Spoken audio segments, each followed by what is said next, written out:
Well, our story begins in 1892. This is a photo of my great-grandfather when he came to the United States with two of his relatives.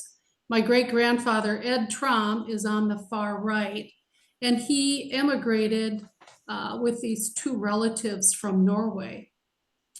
And these were the days when they were building rural communities.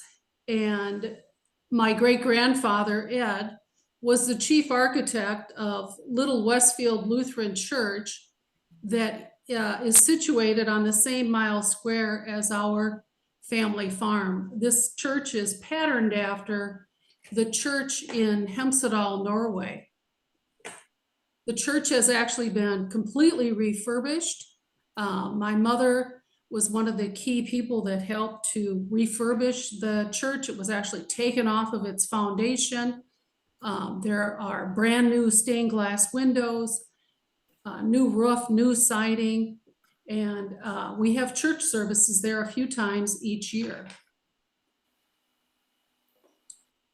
This is a picture that was taken during about 1932. This was taken on our farm. I grew up on my grandfather's farm, and my father was one of 10 children. He was actually born in our farmhouse.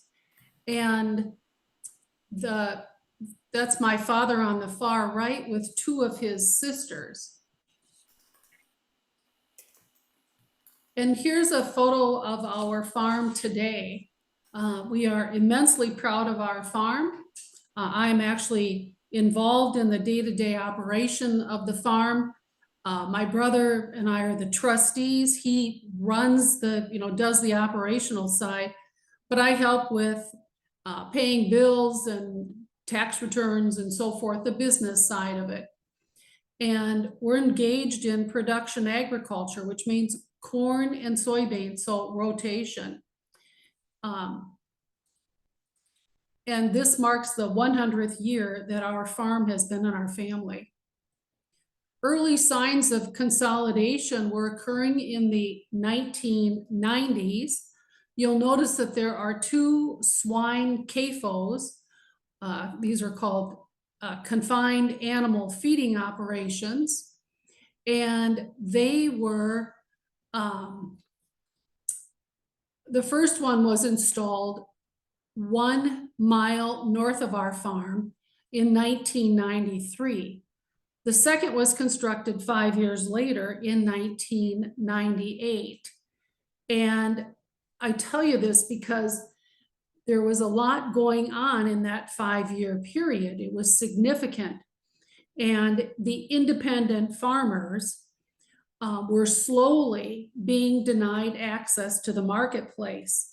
And they could not deliver hogs to Hormel and the headquarters is in Austin, Minnesota, just 15 miles south of my hometown of Blooming Prairie. And during that time, the independents had to wait. So if you were delivering, a pickup load of pigs, you couldn't deliver your hogs. You had to sit and wait while the industry was giving access to these big semi-loads of hogs that were coming in from these area swine factory farms. And this directly impacted people like my sister Shelley and her husband Dave. Dave and Shelley farmed outside of our hometown of Blooming Prairie. And Dave and his dad both noticed during the 90s that things were changing significantly, and they noticed these wait times were taking significantly longer. And they were, as I mentioned, essentially locked out of the marketplace because they couldn't deliver their hogs or slowly were being denied access. And 1998 was the breaking point for independent hog farmers like Dave and Shelley. But 1998, as you may recall, the second swine factory farm went up just 1 mile north of our farm. So all the independents like Dave and Shelley were getting forced out of the marketplace, the factory farm or corporate farmers were given access to the marketplace. And because they had constructed factory farms and were part of this corporate agriculture system. But our problems were not limited to just swine factory farms. And I include here the picture, for some reason doesn't want to pop, but in the early 2000s, my family was engaged in fighting installation of, excuse me, what would have been at the time the the largest dairy factory farm in the state of Minnesota, just a few miles north of our farm. And several of the neighbors got together. This was a bipartisan effort, and they fought installation of that dairy factory farm. That was a 3 to 4 year fight. The neighbors pooled funds to pay for attorney's fees. They paid several $1,000s per farm family. And, you know, farmers don't have a lot of cash usually laying around. And so this was, you know, it was a hardship for the neighbors. But this was, what was interesting was that this was a bipartisan group that got together to fight installation. And this was known as Ripley Dairy. And one evening, instead of the meeting occurring in a little town hall called Ripley Town Hall, which is a small town hall, it was a former one-room classroom, the meeting was moved to this location. This is the old Claremont High School that's just 6 miles north of our farm.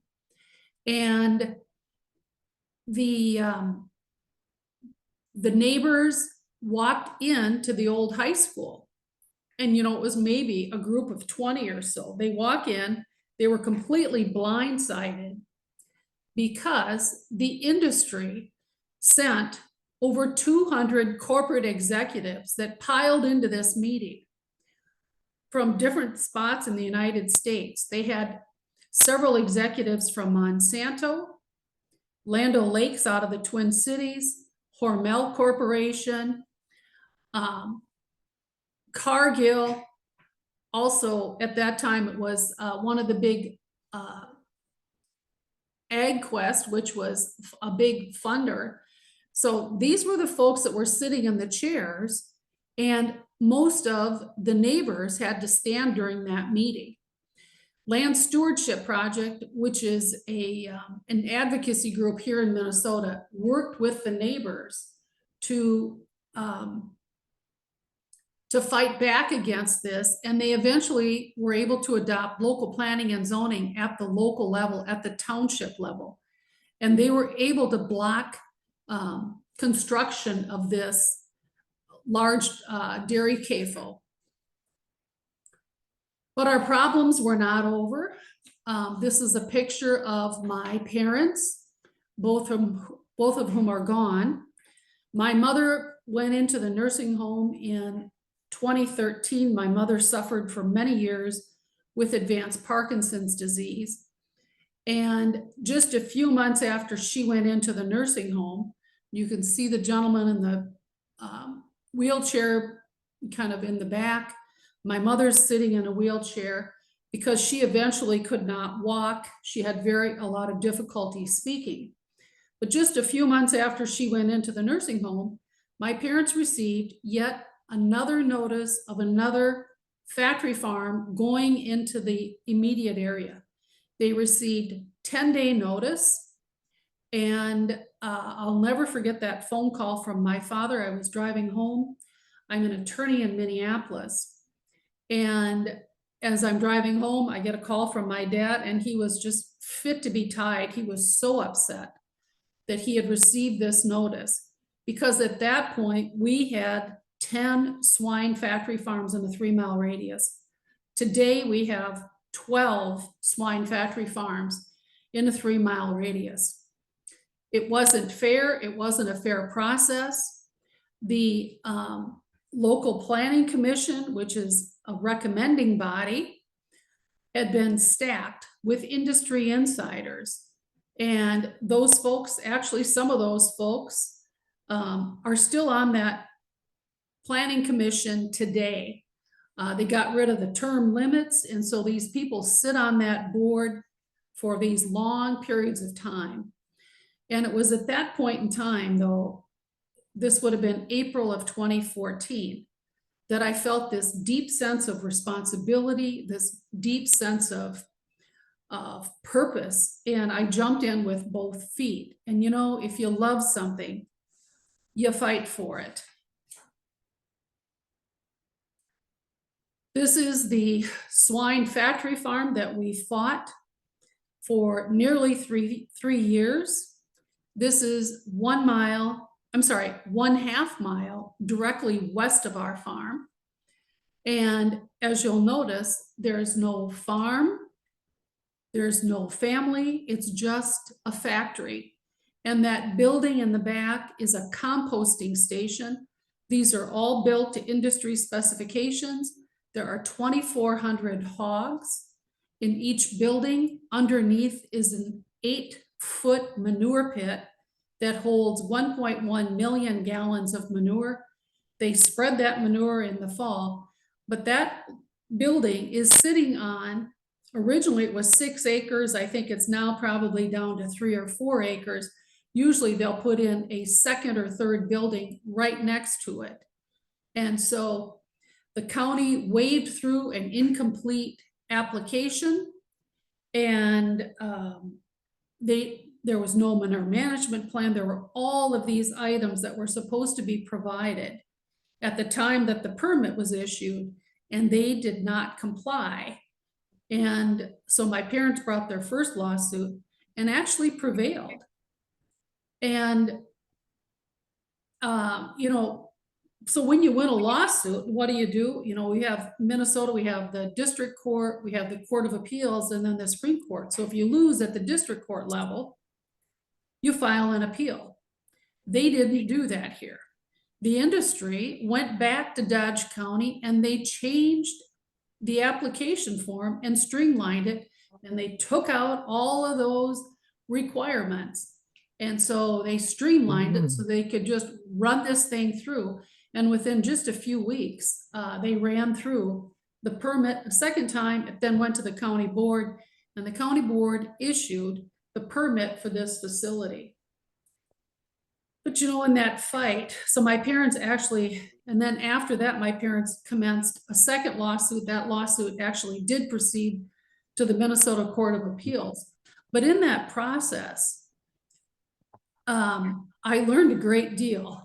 And, but I also, as part of that fight, discovered that we were not just fighting our neighbors. In fact, some of whom I had, you know, babysat when they were kids, and we were all kids. We weren't just fighting our neighbors and friends. We were fighting this powerful industry. And it was very difficult because these fights are extremely divisive. And so here's another one. I'm sorry, for some reason, it's not showing my pyramid, but there is a corporate pyramid. I want you to imagine a triangle that's here. And at the top of that triangle is the multinational corporation. In the middle, and those multinational corporations that have taken control of the hogs include companies such as Hormel, JBS, which is owned by the Brazilians, Smithfield, that's owned by the Chinese, and also Tyson Foods. Those are the multinationals at the top of the pyramid. In the middle, you have what are called integrators. Those integrators are companies such as Christensen Farms, Holden Farms, Iowa Select, Prestige Farms, and also other integrators. The key about those integrators is that they own the hogs, they own the supply chain, and they provide feed and veterinary services to the contract growers. And then at the bottom of the pyramid, you have, at the bottom of that pyramid, you have the contract growers, what we used to call farmers. And this is a closed system. The only way you can get into this and the only way you can get access to the marketplace is that you have to agree to put up a great big factory farm on your farm. You have to sign a contract with the integrator and agree to take hogs as part of this, this closed system. And this pyramid scheme was perfected first in the chicken industry, and then they did the same thing with the hog industry. As part of this journey, my family has faced tremendous harassment and intimidation. And I include a picture of a stop sign here, just a few hours after my brother and I were out in the bean field, just a few feet from this, maybe 100 or 200 feet from the stop sign. The sign was sprayed with bullets. But we also had constant garbage in our road ditches. Phone calls were made to my elderly father. I mean, just imagine, my mother's in the nursing home, and my father is getting phone calls at 2 and 3 o'clock in the morning. My dad was in his mid-80s. Here are both of my parents that built this beautiful farm. And my father's getting phone calls at 2 or 3 o'clock in the morning. Lowell, have you changed yet? This is the kind of intimidation that's been going on in rural America for years. The other thing that happened is the industry would make false telephone calls to the local sheriff's department and report me. And it wasn't for the purpose of that I had done something wrong. Instead, it was to try and put heat on me and get me to shut up. And so I'll never forget the most recent time that one of the deputies showed up at our farm. And I asked him what was wrong, and he told me that I was blocking, because I went out to take pictures that are actually included in my book. And he said I was blocking the road. I was parked in a field driveway going to on our property, taking pictures of them spreading manure just a few feet away. And those photos are included in the book. But so the sheriff shows up, and I told him, I said, they're contacting you to get to me, and you tell them it's not working. And so that's the kind of nonsense that's going on. But I found out in this process, I've been in contact with a number of organizations that have been working on these issues and found out we're not alone, that the same harassment and intimidation tactics that have been used against my family have been used against other frontline families fighting back against corporate agriculture. And so, you know, this has been many, many years of fighting the industry. And I include in this statement, we went to the press not to grab headlines, but for our own safety, which is exactly the case. And I tell people that frequently. We weren't out to make headlines, but we were looking for safety. In the process of writing the book, I was able to obtain several supportive comments. This is probably my most favorite. This is the one from Senator Cory Booker, and he essentially states that people have the power to fight back. And so I am determined to help people understand the seriousness of what's going on in rural America, to help them understand the corporate takeover of our food system by just a few multinational corporations, and to help them understand, you know, what they can do and where we need to go from here to take action.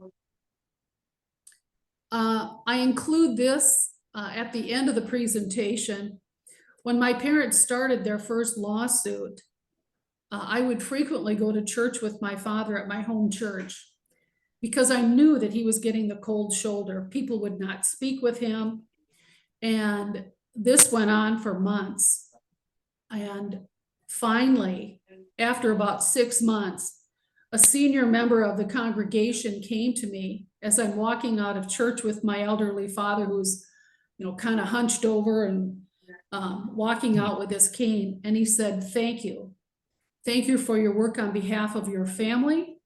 And thank you for your work on behalf of our community." Those words have powered me for over 10 years. And because, he told me that at precisely the moment I needed to hear it. So here at the end is I have an author website. It's just my name, sonjatromeayrs.com. There's also a button, if someone wants to contact me, there is a contact page, but you can pull up a number of other comments and so forth. The book, by the way, was a finalist for the Minnesota Book Awards, and it is also a finalist for the Midwest Book Awards. And I'll find out on that at the end of the month. So thank you so much for the invitation. Sonja, I really appreciated your presentation, but I think you shortchanged the heavy impact on your family. And I encourage everyone to read the book because she mentions some of it, but it was ongoing over years, the harassment, the physical threats. I remember reading that people would drive up at midnight and drive around the farmstead, drive around your parents' house just to be a nuisance, just to keep them awake at night. These were elderly people. So there is so much more in the book about this. Some of you, if you were paying attention, and of course you all memorized it, but when Kay talked about our action committees, and now we have these issue groups within the action committee, one of them is on corporate capture. And Sonja listed some of the corporations. Cargill, I am told, is, if not the largest privately owned corporation in the country, is close to that. Is that right, Sonja? That's correct. Owned. You have no access to their finances. They are not listed on the stock exchange. Some Midwestern company. And yet they are huge in confinements. Iowa Select is in Iowa. When I retired to Wayne County on the Missouri border, right dead center in the state, they wanted to build a confinement. And they used a third-party buyer to buy up a farm from an elderly farmer. He had no idea that the company behind it was Iowa Select. Until the intermediary buyer turned it over. And he was devastated that his farm ended up in the hands of a corporation that was going to put up hog confinements. We mounted a big campaign against it, but I can't say our work really caused them to leave. They actually left because they found there's no water down here. And these confinements take a lot of water, which is one of the reasons, not the only reason, that UMRR is so interested in them. But just to function, they require a lot of water in these confinement buildings. And that doesn't even address the issue of spreading manure on the land that gets into our rivers and streams. So JBS is huge. As you mentioned, I think they're Brazilian owned. Yes. So when you look at our action committee report and see corporate capture, this is what we're talking about. Carolyn has her hand up.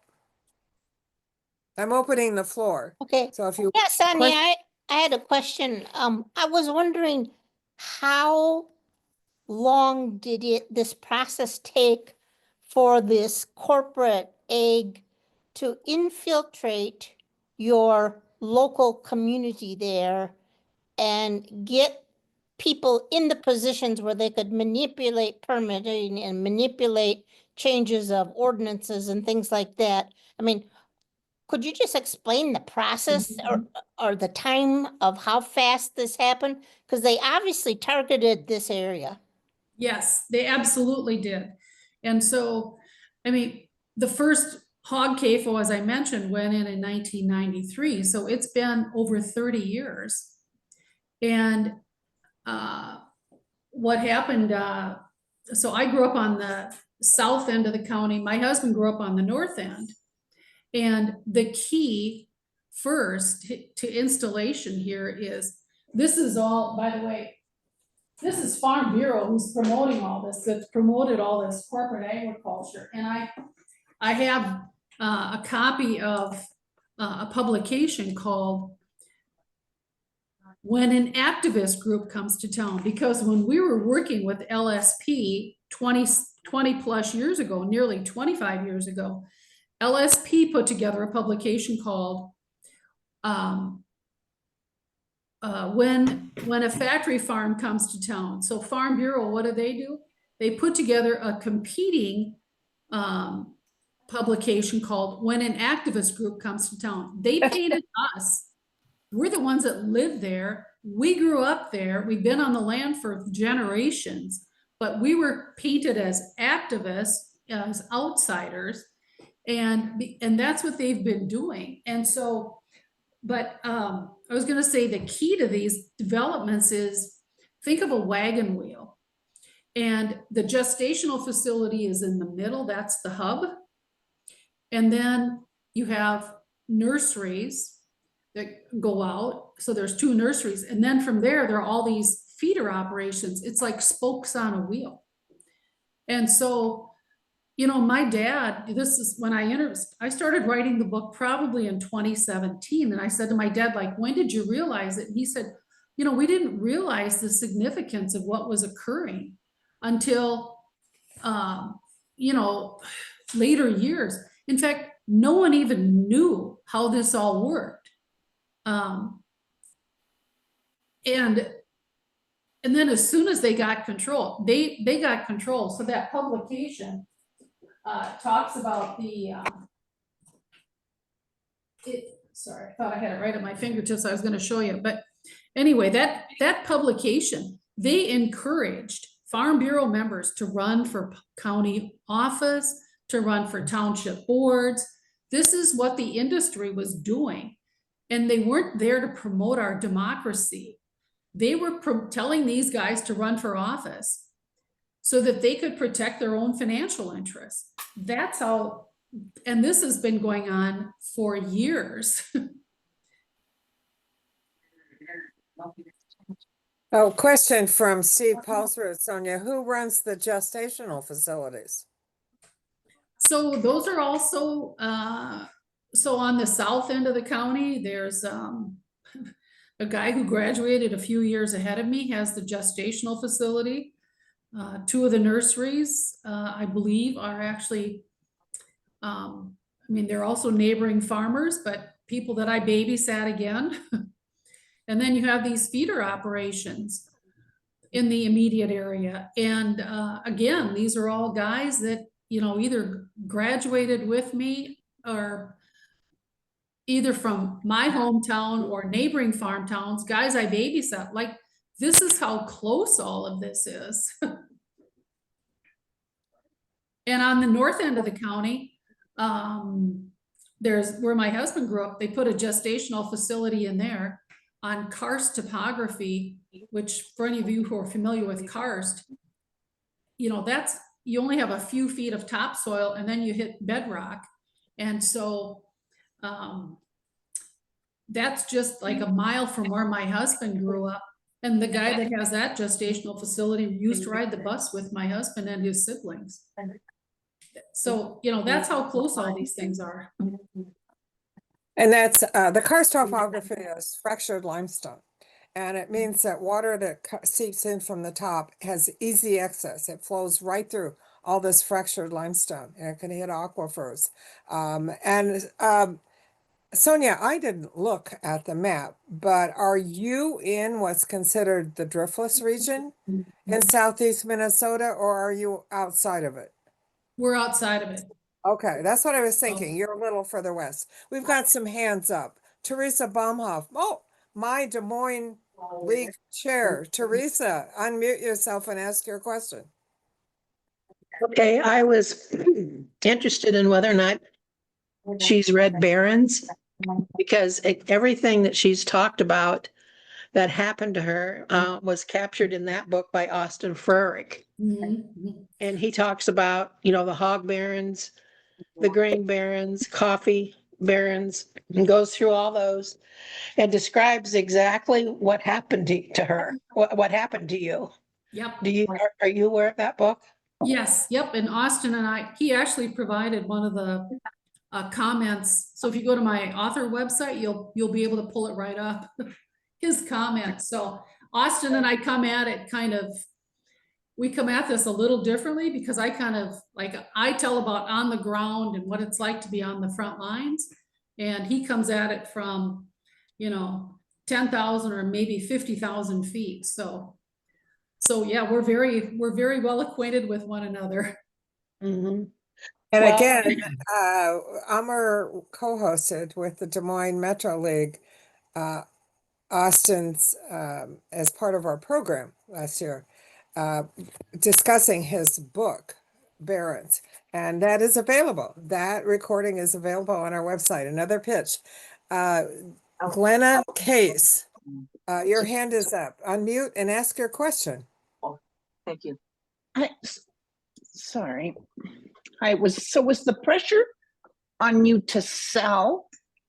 And what role did our state representatives and federal representatives, like our senators, I mean, I'm assuming you engaged with them.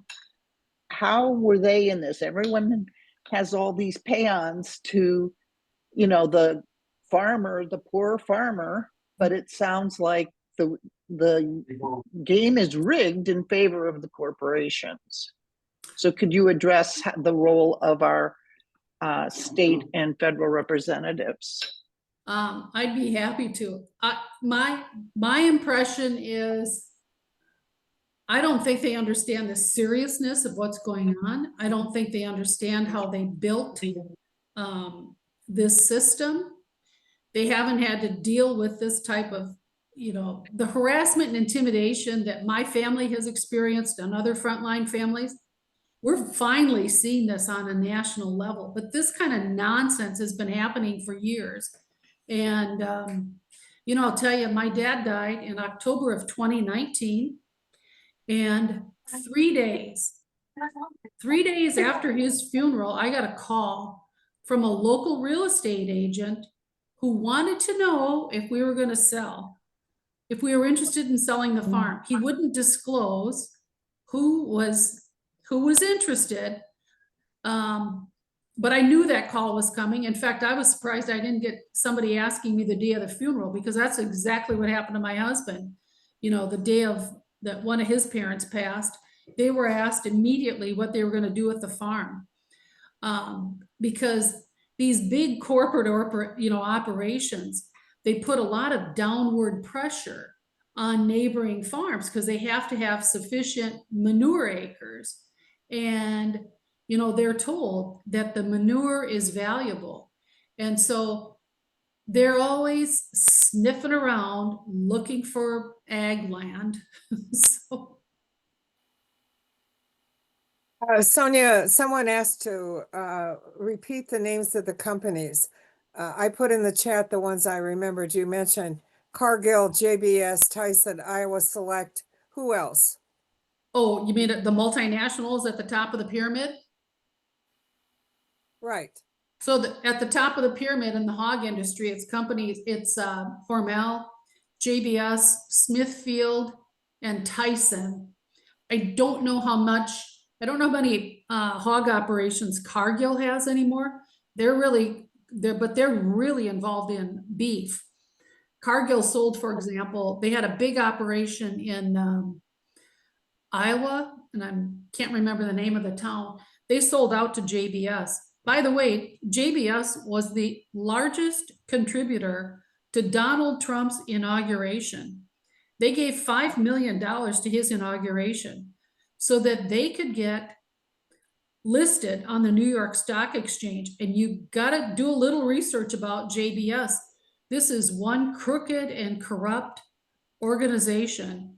And they were caught red-handed a few years ago because they paid over 1,800 politicians in Brazil $150 million.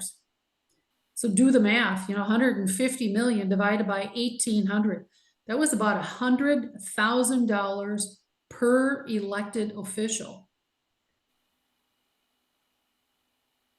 Catherine asked what brands are under JBS, and I'm replying, you have to read Barron's because Austin lists all those companies, and they are too numerous to mention today. But Barron's is a book worth reading.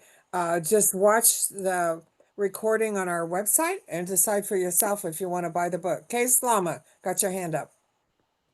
In Minnesota, we have an organization, a multi-organization group called People Not Polluters that is trying to put pressure on our state government, the agencies, the governor, the legislators, to obey our laws in not giving out or requiring EISs, environmental impact statements, in actually applying our laws, and instead of just giving out permits willy-nilly. Some of our state agencies, I don't think ever saw a permit they didn't love. And I wondered, in your particular case, were state agencies involved in giving the permits, or was it all county action? So that's a good question. So in Minnesota, we have what are called delegated counties, because the MPCA, the Minnesota Pollution Control Agency, delegates their authority. So they delegate it down to the individual counties, and you can pull it up, just go to the MPCA and you can pull up the delegated counties. Dodge County was a delegated county. They gave up that status. The delegated counties have a feedlot officer, and it's their job to, they're not in charge of permitting and enforcement and oversight. Well, this is a good old boys club in all these local jurisdictions. And so they figured out how to kind of get around all this. And, but so you've got all these delegated counties in Minnesota that are handling these things at the local level. The reason that a lot of this is able to occur at the local level, the industry has figured out, they've got the magic formula. If you had 2,500 hogs, you'd have to go through, and there would be a much stricter, environmental review and so forth. With 2,400 hogs, no environmental review. But don't you get to go to appeal when it's delegated to the county? Don't you get to appeal back to the agency? And my other question before, that I'll ask you to answer after that was, our attorney general should be dealing with that kind of a harassment. Did you at all try that route? So I don't recall. I mean, I know a few people who were at the AG's office. I actually have a few former business partners who were at the AG's office. So I don't recall if I've had specific discussion with them about that.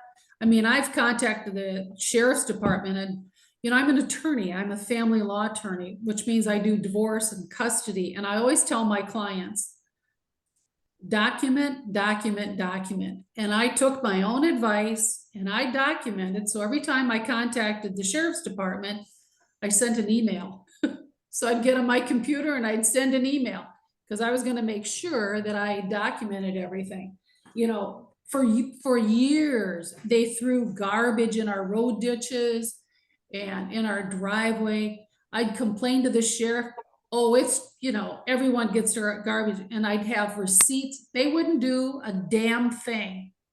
I said, all you gotta do is track this receipt, because you can see where they were. And they wouldn't do anything. Finally, I'll tell you what stopped them. My brother found a flyer from the Minnesota Pork Board and the Minnesota Pork Producers Association with one of the guys from the area with their address on there. So I sent that to the sheriff because I knew at that minute they were gonna find out, like, you know what? I know who's doing this. So, you know, boom, it stopped. But did you, again, try to appeal the delegated county's decision to the agency that delegated it? No, not specifically, but you know, the agencies do get involved in the agency does get involved at some point. So I'm not, I didn't handle any of the legal actions from my parents. That was actually done by a land use attorney. So, but so my parents there's two ways that you can fight the industry. You can fight them on the front end through what's called a permitting action. So you challenge issuance of the permit. That has to occur at the county level. Or once the facility is up and running, then at the back end, and once it's up and running, you bring a nuisance action. And a nuisance action, you're challenging this structure because it's interfering with your daily use and enjoyment of your property. Well, the problem is in all of these jurisdictions, the industry has basically tied our hands as neighbors, so we cannot bring a nuisance action. And they've done that. Oh, they're clever, let me tell you. So about the best way we can fight this is to buy our pork and beef and chickens directly from local farmers who produce them.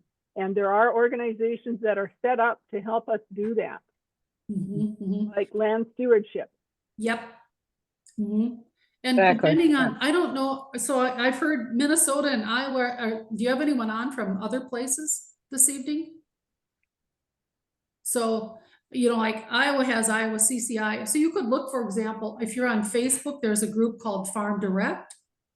But you could also, LSP has a number of farmers. Nyman Ranch, I think actually is a pretty good place to buy. You know, they work with just local farmers only. Go to your local farmers market. So there are a number of places, and I would say just network with people. But that's something, you know, you talk a lot about, thankfully, voting, right? Well, there's another way you can vote, and that is vote with your fork. And, you know, another thing I would suggest when you're at a restaurant, ask the local, you know, restaurant owner, how do you source your meat? We've got some more hands up. Steve Paulsrud. You're on mute, Steve. You're on mute. So There you go. I know Nyman Ranch, Mary Ellen, you're familiar with that. The other, there's a Iowa Alliance for Responsible Agriculture out of Jefferson County, and they've really done a great job. But I need to be a little bit more proactive and see how they have approached that, because we want solutions, right? We want to figure out how do we stop this from occurring and get back to what farming used to be about, where you'd see the animals in the field and you didn't have 2,400 hogs, and the poor farmer who's raising them is responsible for their care. And if something goes wrong, they're going to lose their money. And so yeah. Yeah. Thank you for that, Steve. Colleen Worden has her hand up. Yeah, one thing that's happening is Minnesota is now looking at their laws for CAFOs. So that's being looked at, so we can have some input to that. there's actually tomorrow they're having Minnesota is having some in-services on those, so we can talk about how to address that. Oh, That's very is that good. through the MPCA? MEP, the Minnesota Environmental, Oh, okay. Yep. yeah. Well, one of the things that hasn't been mentioned from Sonja's report, we hear a lot about the impact of the manure, but what we don't really hear much about is the impact of all the dead animals. Mhm. In this process, and it goes across all species, whether it's chickens, turkeys, beef, dairy, pork, whatever, there is a lot of fatalities in the process that is involved with raising animals so confined, so compacted. And it's a real issue and how those carcasses are disposed of. And I'd frankly like to see more attention to that, because to me, it's just absolutely gruesome. It's an accepted part of the industry that a certain percentage of these pigs, these piglets, will not survive. And I really want someone to do a little more expose on that aspect of it, because it is, I think, disgusting. We've got a few minutes left for last minute urgent questions for Sonja. Things you're just dying to know about. So I'll or just comment quickly reaction. while you're pulling up that. So the dead pigs are actually composted. So that building that I showed you at the side, they pile up those dead pigs, and they're hidden typically under wood chips, and then those carcasses are spread on the land when they do all the manure spreading in the fall. And so if you're ever out there at that time of year, and honest to God, people need to get out there and get educated, go out and about anywhere from end of October to early November, because they're going to be spreading it. You're going to smell it first. And you're going to see gulls out there pecking at the land, because they're pecking at the intestines and the, whatever else, is left of the carcass. I hope everyone had dinner. Lynn Marcus has her hand up. Family farms support their communities. The money, I understand. I know that family farmers are using the services from the businesses in their community, and it keeps the money circulating locally. And when a large corporation comes in, they've got their own system of sourcing and spending that does not involve the local community.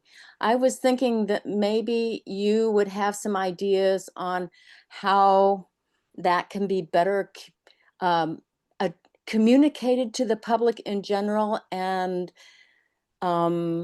used as a talking point to other communities that are going to be going through what you're going through, so that they understand how this is impacting their whole community and way of life. So this is what's called a vertical integration model. Yes. And the profits are basically, these big corporations are coming in, just imagine you've got this with the multinational at the top of this, and they're sucking all the profit out of this local community, and they're not putting those dollars back into the local community. This is why we're seeing the hollowing out of all of these rural communities. Churches have closed, businesses have closed, schools are consolidating, and because we've lost thousands and thousands of these independent farmers. And that's because these farmers have lost access to the marketplace. It's essentially a corporate marketplace. The best thing that can happen, as far as I'm concerned, is we need a local meat market in every single town, so that people can start, they know their farmer, they know that those dollars are going to circulate in the local community. And then maybe we'll start to see, a revival of rural America. And I think the message is basically revive rural. That's our job, is to revive rural and help bring these dollars back into local communities. Great ending comment, Sonja. Thank you so much. We really appreciate you being with us. If you want to do the hand things, or if you want to thank you, Sonja. I'm going to announce the winner of the drawing, a random drawing that was facilitated by some high-tech people at Greshensen. Rachel Tompkins, League of Women Voter, Edwardsville, Illinois. Are you still on with us? And if you are, would you put your snail mail address? Oh, I see you there. Put it in the chat. I will mail you the book. Congratulations, Rachel. I see you. Yeah, just put your, do you know how to get into the chat, Rachel? Yep. Does she Okay. want to make it so public? Maybe she could send it to you privately, Mary Ellen? Well, I don't think you're a very rough bunch. Oh, okay. Yeah, she can do that. She can do that. She I'm a doesn't have to do the whole psychologist, meeting. and if you guys are dangerous, we're all in trouble. Big trouble in the whole world, right? I just want to thank everyone again for being with us this evening. And Sonja, thank you. Such a message you have. And I have to say, this message has been around here for quite a long time now. Sonja pointed out this started long ago, but it is still so relevant. Iowa has, as some of you may know now, the second highest cancer rate in the country. I think we're first. And the fastest rising cancer rate. I think And we're if first you in the look nation. at that information about those cancer rates, and you look at a map of where all these confinement facilities are, it's almost a 1-to-1 correlation. Mhm. Yeah. And so there is reason to be concerned about this. It's an important message to carry forward. Thank you all for being with us. Can I give you just a couple of resources that people might be interested in? Yes. Yes. So there are a number of advocacy groups that are working in the area. One is Farm Action. Take a look at Farm Action at their website. Right. They're doing things that attack kind of the structure. So but anyway, take a look at Farm Action. I won't delve into that. Also look at Food and Water Watch. I'm a They member. have a new publication that they updated in September. It's called Factory Farm Nation. And so you can drill down into that and you can look at the density. And honest to God, when you see Iowa, they have something like, 13,000 CAFOs in the state of Iowa. But you can drill down into that and you can see how the high density of especially hog CAFOs in Iowa and southern Minnesota. So Iowa's #1 in hog production, Minnesota's #2, and North Carolina is #3. Another resource is SRAP, Socially Responsible Agriculture Project. Right. They're working with communities. They're a great community. If you're in Wisconsin, Western Wisconsin, there's a group called GROW, GROWW. They're working, I presented to that group a few months ago. North Dakota, they have Dakota Resource Council. Iowa, Diane Rosenberg's group, the gentleman mentioned that group. It's JFAN, Jefferson Farmers and Neighbors. Diane does a fabulous job. There's also Iowa CCI. Let me think. I mean, there are a number of Missouri has Missouri Rural Crisis Center. I've also been working with Farm Aid, which is Willie Nelson's organization. And they have been helping to promote my book. By the way, Farm Aid is coming to Minnesota this year on September 20th. And so I hope to see some of you there, but Farm Aid, thank God, because some of these organizations would not exist but for their financial assistance. So thank you. It's been a pleasure. If, I'm happy to answer you, any Sonja. questions if people have more, but you probably want to wrap it up. Thank you so much, Sonja. And thank you all for being with us. Again, this recording will be on our website in a few days. You can use it to share at your local league. Sonja, I hope you can see all the hands clapping. People very much appreciated your presentation tonight. It's an important message.